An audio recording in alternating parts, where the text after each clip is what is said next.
Iyi radiyo mwumva ni radiyo inkingi y'amahoro, ijwi riharanira ukwishyira ukizana kwa buri munyarwanda. Abakozi ba radiyo nyine basuhuje muri kumwe na Musabyimana Gaspard. Turi kuwa mbere ku itariki ya 14 z'ukwezi kwa 11 muri 2022.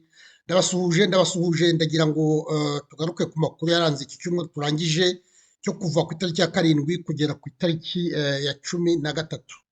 Inkuru yavuzwe cyane n'ubikivugwa muri iyi minsi ko ari 3 ishize ni ijambo Perezida Kagame yavuze ari muri Unity Club ejo ndi kuwa gatandatu. Yavuze ijambo rikomeye cyane ndagira ngo ndigarukeho. Iryo jambo yararivuze usanga agaruka ku buzima bwe cyane, yabitinzeho, ariko mu byo kugaruka ku buzima bwe yagarutse no ku bintu byo kwica Sendashonga. Yaravuze ati Sendashonga muri iyo nama yaranyikomye, avuga ko abasirikare banjye bica abantu, ati kandi ubwo nari mvuye iwabo hariya za Karongi ku Kibuye, ati ni ukuvuga ko rero namubajije ngo Sendashonga ngo uranyita umwicanyi, ngo namubajije inshuro 5 ngo kandi usanga ngo bari bakoze ikintu gisa n'umugambi we na Twagiramungu ngo ndetse na Perezida Bizimungu, ngo namubajije ngo usanga nawe asa naho ngo ari ku mugambi. Ariko iyo bigereranije usanga iyo usubiye mu mateka usanga urupfu rwa Sendashonga rusa naho rwamukukiyemo, kuko Sendashonga muribuka ko yiciwe i Nairobi mu 1998, ariko Kagame ntasiba kubigarukaho kuko burya amaraso kuko arasama. Muribuka ko mu nama mu mwiherero w'igabiro wari hagati y'itariki ya 9 n'iya 12 mu kwezi kwa gatatu mu 2019, Kagame naho yabigarutse aravuga ati Sendashonga muramuzi, ati muzi ko burya yashaka gutera u Rwanda afatanyije n'abasirikare b'Abagande, ati urumva rero ati mbese ashaka kuvuga ati naramurangije naramutanze ndamwica. Ejo bundi rero nahabigarukaho avuga ati Sendashonga ati yarambabaje cyane, ati ku buryo ati navuye mu nama ya leta n'amaguru n'imodoka ndazita. Murumva umujinya yari afite ni wa wundi w'umurandura nzuzi. Murumva rero ko iteka agaruka ku kintu mbese gituma nkaho avuga ati Sendashonga icyo namuhoye muracyumva. Muri iyo nama rero yagarutse no kuri ibyo nyine by'ukuntu bateranye amagambo mu nama, ariko abantu bari barimo baracyariho. Uriya Twagiramungu Faustin yaramuze yarakiriho, hano haba Minisitiri Nkuringoma nawe yari yarimo, abantu barimo baracyahari. Amakuru rero tuzayamenya atomoye uko byagenze, uretse wenda biriya Kagame yatubwiye hari ibindi tugomba kuba tuzamenya, cyangwa se wenda tukavuga tuti ibyo yavuze ntabwo ari byo. Ikindi rero disikuru yavuze nuko yavuze ngo trafipurongo yari ise Rutagambwa. Abantu banyandikiye barenze nka 3 rwose bavuga bati ntabwo ari byo. Iriya trafipuro yari y'abapadiri, ndetse yakoreraga no ku isambu aho inzu yari yubatse, ngo hari mu isambu ya Musenyeri Peroda, isambu ya Archdiocese y'i Kabgayi. Baravuga rero bati ntabwo ari byo. Amakuru atoboye nayo ndimo ndayakusanya, mu minsi ishize nzayababwira kugira ngo mbereke ko biriya Perezida Kagame yavuze hari n'indi nkuru ivuga ko atari kuriya bimeze. Ikindi yavuze nuko yavuze ubuzima bubi babayemo mu buhungiro. Ubwo buzima bw'ubuhungiro nabwo yabutinzeho, yaravuga ati data yanze guhinga, ariko yanze guhinga burya ise wa Kagame yagiye ari umutware w'intore. Intore rero bari abantu burya basa naho bashinzwe ubutasi bw'umwami, banekeraga umwami. Kagame rero niwe ise wa Kagame Rutagambwa rero niwe wari ukomeye, niyo wari intore nkuru, niwe wabategekaga. Ageze rero mu buhungiro ngo aravuga ati ntabwo nzahinga. Kagame yarabisobanuye aravuga ati ikintu cyamwishe ngo ni deconnection, ni nko kuvuga ati kwidekonekita kugira ngo ave muri uwo mwanya mwiza yari afite wo kuba umutware ibwami, akaza agahinga. Yumvise ko bidashoboka. Murumva rero ko aravuga ati nabonye aricyo cyamwishe. Ahangaha rero naho mu bintu by'ubuhungiro naho nabonye ahandi makuru y'ukuntu byagenze n'ukuntu bavuye mu Rwanda. Ayo makuru nayo nzayabagezaho. Ikindi yavuzemo uwitwa Rugege, yavuzemo ko bahunga bageze hariya za Kamwezi, ngo bakodesheje inzu y'umusaza witwaga Rugege. Rugege rero akaba ari se wa Samu Rugege, Professor Samu Rugege. Muribuka ko ejo bundi namubabwiye mvuga ukuntu ubucamanza bwazambye, mvugamo uruhare rw'uriya mugabo witwa Samu Rugege. Nari naribajije ubuhangange ahabukura kugira ngo azazambye ubucamanza kuriya, ariko ibintu birimo birasobanuka kubera ko mwumva ko we na Kagame baziranye kuva icyo gihe kirekire cyane. Icyo gihe se wa Professor Samu Rugege yakodeshaga, yari afite inzu akodesha ise wa Kagame muri buriya buhungiro. Disikuru ya Kagame rero ni ndende, ibyo bintu byose mbarara iki kiganiro nzabagezaho cyo kureba cyo gusesengura iriya disikuru cyane cyane kuri biriya byerekeranye n'ishingwa rya Trafipro n'ibyo by'ubuhunzi. Ni ikiganiro rero nzakora, amakuru ndimo ndayakusanya ndakibarariki. Reka twongere turebe mu makuru avunaguye yavuzwe muri iki cyumweru. Abasanzwe bakurikira radiyo Nkingi muribuka ko nabagejejeho iki kibazo cy'uyu mugabo Niyikiza Claire wakubise Kagame miliyoni 40 z'amadolari. Umuntu rero yarambwiye ati ntabwo ari bigusa, ati ntabwo ari bigusa kubera ko iyo urebye neza abantu bose bashaka amafaranga begera Kagame ubundi agashoramo amafaranga ya leta, ariko amanje yagirana nabo ubucuti, ntawamenya uko babigenza kugira ngo bamwoshyushye avuga ati ndabaha amafaranga mushore mu mishinga yanyu. Ahangaha uwo muntu yanyibukije undi mushinga witwa OneWeb. OneWeb muribuka ko ari umushinga bavuze ngo ni OneWeb icyerekezo. OneWeb icyerekezo naho n'umushinga Kagame, uyu mugabo w'umunyamerika witwa Greg Wheeler. Greg Wheeler rero yaragiye aba inshuti ya Kagame yakadasohoka, ariko nta bushuti bundi yashakaga kugira ngo nyine amugurisha uriya mushinga wa fake, uriya mushinga utariho, noneho abone uko amurya amafaranga. Uyu rero Greg Wheeler babaye inshuti ngo zakadasohoka. Iyo bisoma hano kwa Himbara bavuga ko batangiye gucodekana mu 2004, icyo gihe ngo Kagame atumira Wheeler mu Rwanda.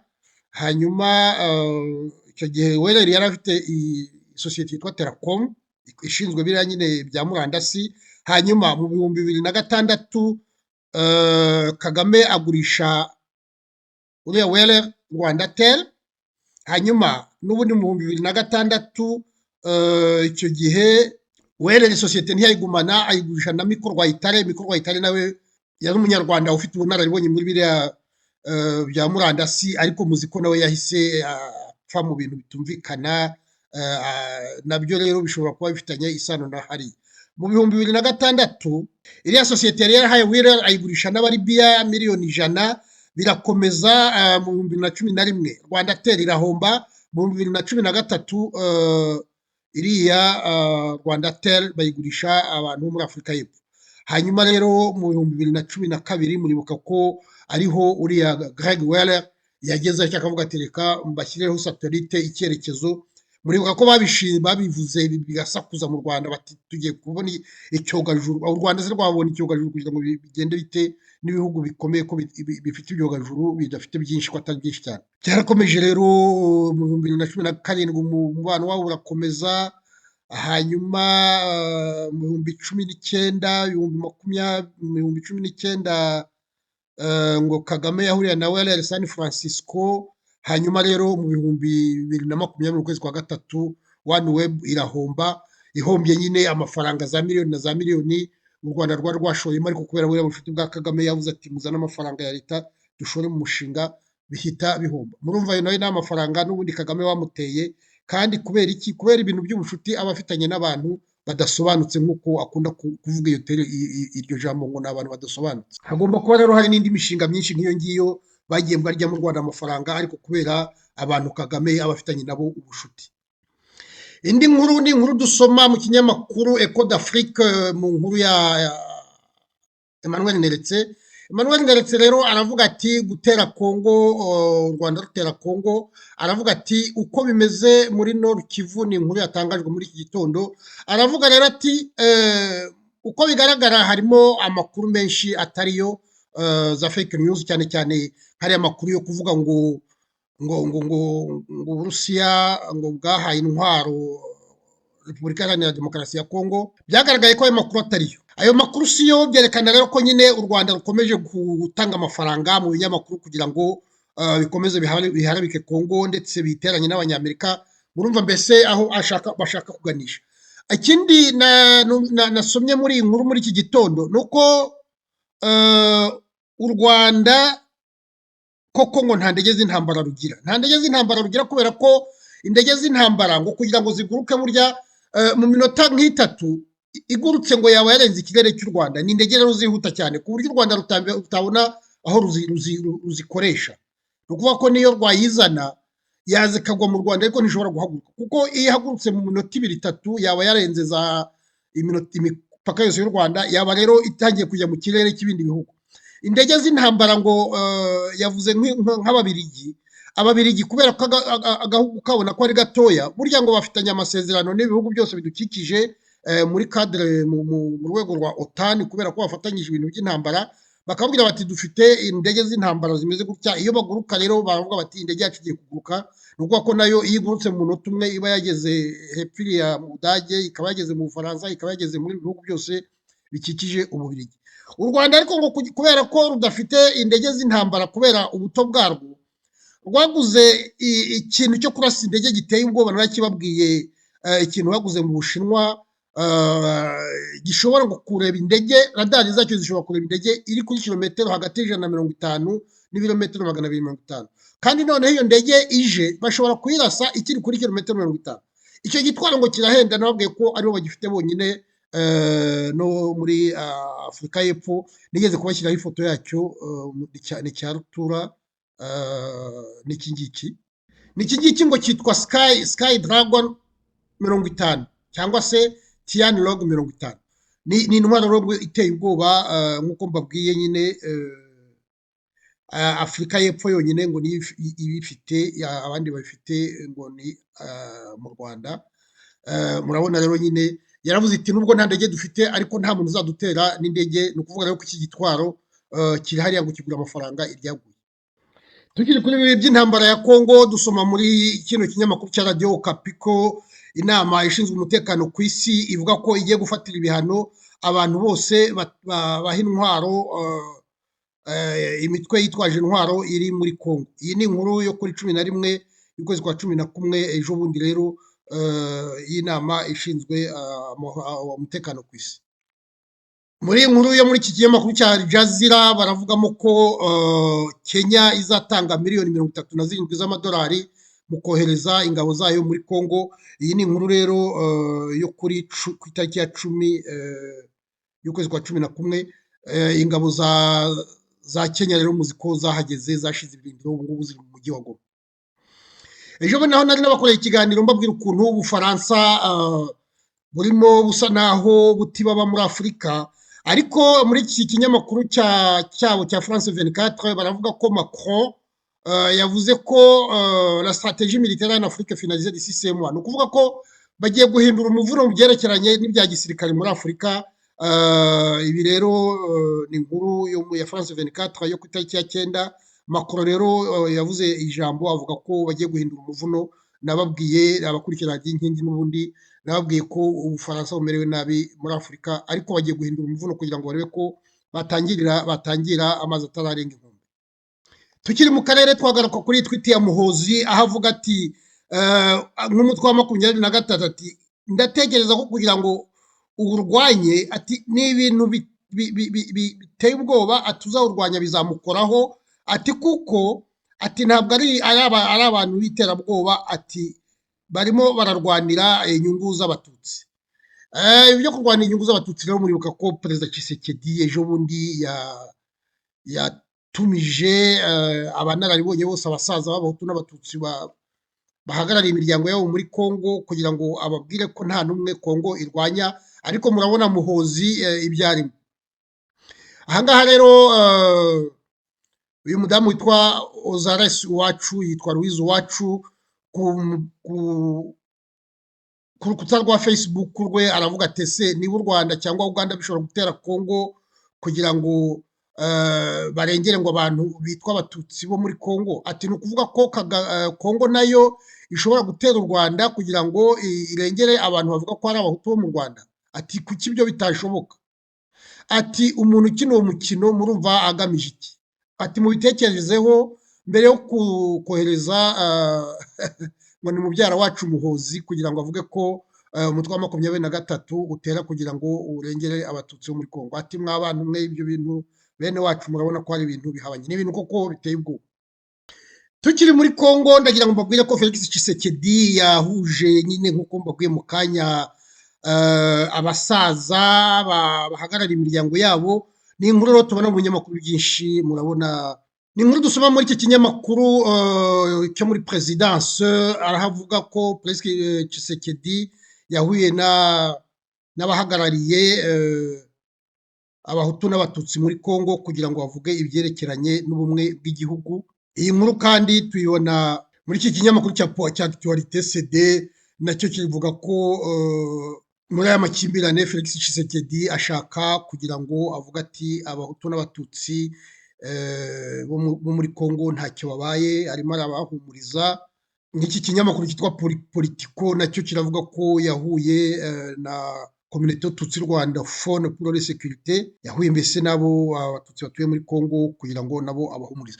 Ni ibintu rero urumva ko Felix Tshisekedi yateye intambwe kubera ko Kagame nk'uko na Muhoza amaze kubivuga barimo barashaka kwitsitsa ngo barashaka ngo kurengera abatutsi bo muri Congo, ariko Felix Tshisekedi arimo arabereka ko ibyo uwo mukino bashaka gukina utazakunda, niyo mpamvu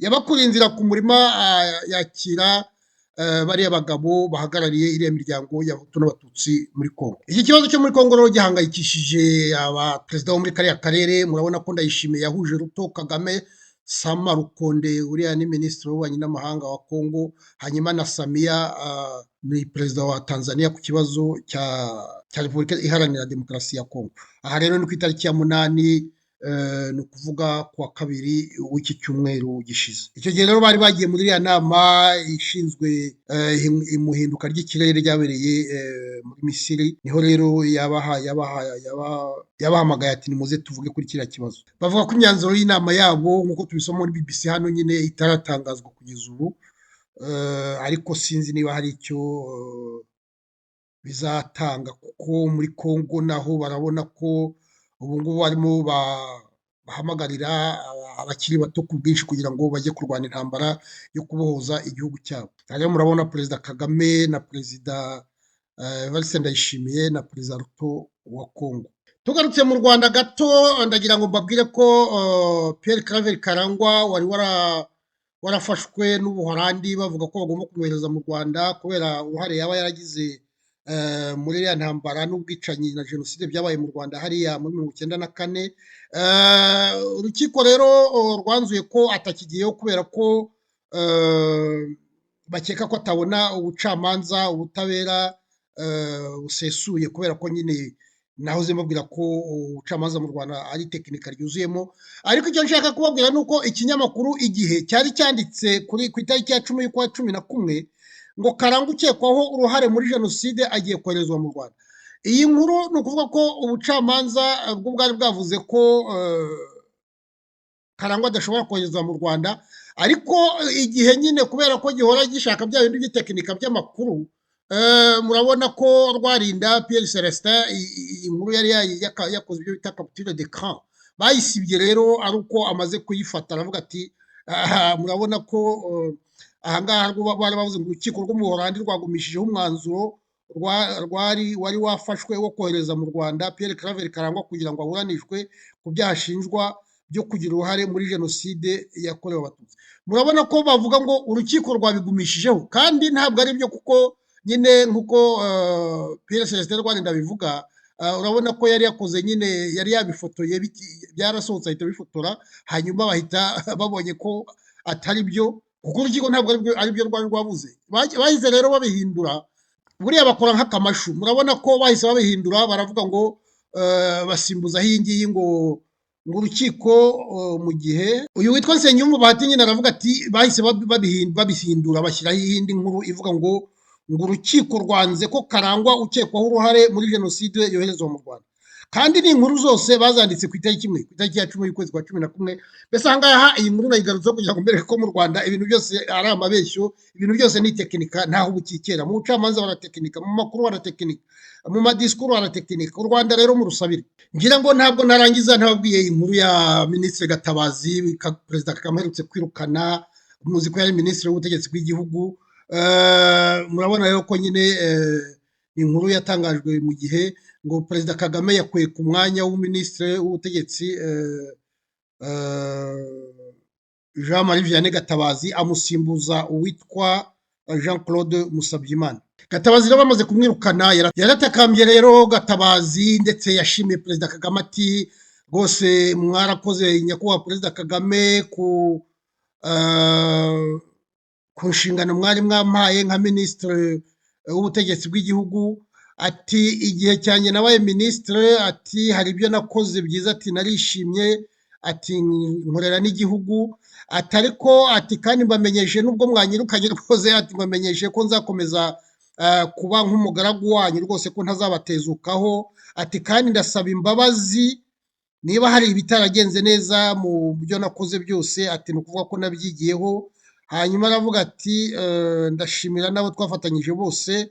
Murumva rero Gatabazi azi guca amaco, ni ukuvuga ko kandi koko iyo ubirebye amakosa yose yakoze, muribuka Perezida Kagame ko yagiye hariya za Musanze aravuga ati Gatabazi uriya nta kazi azi naveho, bahita bamukuraho mu kanya gato bati Gatabazi bamukuyeho, none amaze igihe gitoya asaba imbabazi, n'ubundi aratakamba bamugira minisitiri w'ubutegetsi bw'igihugu, none n'ubundi bamukuye aratakamba. Buriya rero bagiye kumukubita undi mwanya, wenda baramugira nka ambasaderi, kuko burya hari abantu FPR itakwitesha. Uriya Jean Marie Vianney Gatabazi ntabwo ushobora kumwitesha. Ni abantu baba bayifitiye akamaro, badashobora kuvuga ibyo bariya bagabo bavuga, ari we ari Bamporiki, kuko bajya bamuvuga no muri dosiye ya Bamporiki naho ko harimo ku buryo mbese usanga ni abantu rero bavuga amagambo bakavugishwa ku buryo FPR ntabwo ushobora kubitesha.